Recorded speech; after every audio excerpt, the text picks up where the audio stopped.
जब भी प्रेम की बात होती है तो श्री कृष्ण राधा के प्रेम की मिसाल सबसे पहले आती है। राधा श्री कृष्ण के प्रेम को जीवात्मा और परमात्मा का मिलन कहा जाता है।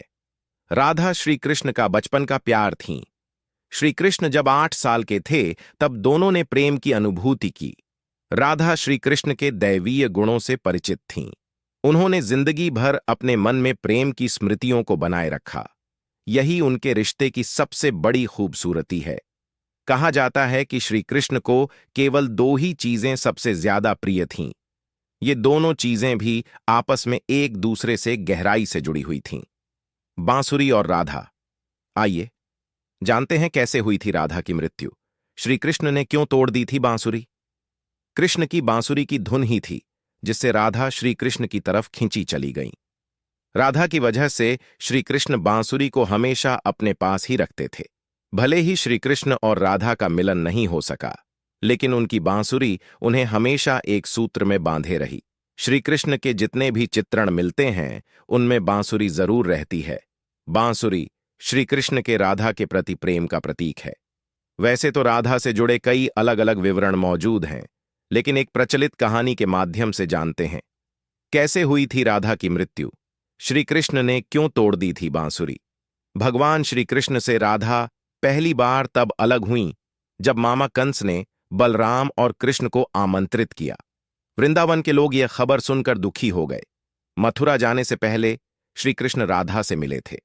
राधा कृष्ण के मन में चल रही हर गतिविधि को जानती थीं। राधा को अलविदा कह कृष्ण उनसे दूर चले गए। कृष्ण राधा से ये वादा करके गए थे कि वो वापस आएंगे, लेकिन कृष्ण राधा के पास वापस नहीं आए। उनकी शादी भी रुक्मिणी से हुई। रुक्मिणी ने भी श्री कृष्ण को पाने के लिए बहुत जतन किए थे। श्री कृष्ण से विवाह के लिए वह अपने भाई रुक्मी के खिलाफ चली गईं। राधा की तरह वह भी श्री कृष्ण से प्यार करती थीं। रुक्मिणी ने श्री कृष्ण को एक प्रेम पत्र भी भेजा था कि वह आकर उन्हें अपने साथ ले जाएं। इसके बाद ही कृष्ण रुक्मिणी के पास गए और उनसे शादी कर ली। कृष्ण के वृंदावन छोड़ने के बाद से ही राधा का वर्णन बहुत कम हो गया। राधा और कृष्ण जब आखिरी बार मिले थे तो राधा ने कृष्ण से कहा था कि भले ही वो उनसे दूर जा रहे हैं, लेकिन मन से कृष्ण हमेशा उनके साथ ही रहेंगे। इसके बाद कृष्ण मथुरा गए और कंस और बाकी राक्षसों को मारने का अपना काम पूरा किया। इसके बाद प्रजा की रक्षा के लिए कृष्ण द्वारका चले गए और द्वारकाधीश के नाम से लोकप्रिय हुए। जब कृष्ण वृंदावन से निकल गए तब राधा की जिंदगी ने अलग ही मोड़ ले लिया था। राधा की शादी एक यादव से हो गई। राधा ने अपने दाम्पत्य जीवन की सारी रस्में निभाईं और बूढ़ी हुईं, लेकिन उनका मन तब भी कृष्ण के लिए समर्पित था। राधा ने पत्नी के तौर पर अपने सारे कर्तव्य पूरे किए। दूसरी तरफ श्री कृष्ण ने अपने दैवीय कर्तव्य निभाए। सारे कर्तव्यों से मुक्त होने के बाद राधा आखिरी बार अपने प्रियतम कृष्ण से मिलने गईं। जब वह द्वारका पहुंची तो उन्होंने कृष्ण के रुक्मिणी और सत्यभामा से विवाह के बारे में सुना, लेकिन वह दुखी नहीं है। जब कृष्ण ने राधा को देखा तो बहुत प्रसन्न हुए। दोनों संकेतों की भाषा में एक दूसरे से काफी देर तक बातें करते रहे। राधा जी को कान्हा की नगरी द्वारिका में कोई नहीं पहचानता था। राधा के अनुरोध पर कृष्ण ने उन्हें महल में एक देविका के रूप में नियुक्त किया। राधा दिन भर महल में रहती थीं और महल से जुद्धे कार्य देखती थीं। मौका मिलते ही वह कृष्ण के दर्शन कर लेती थीं।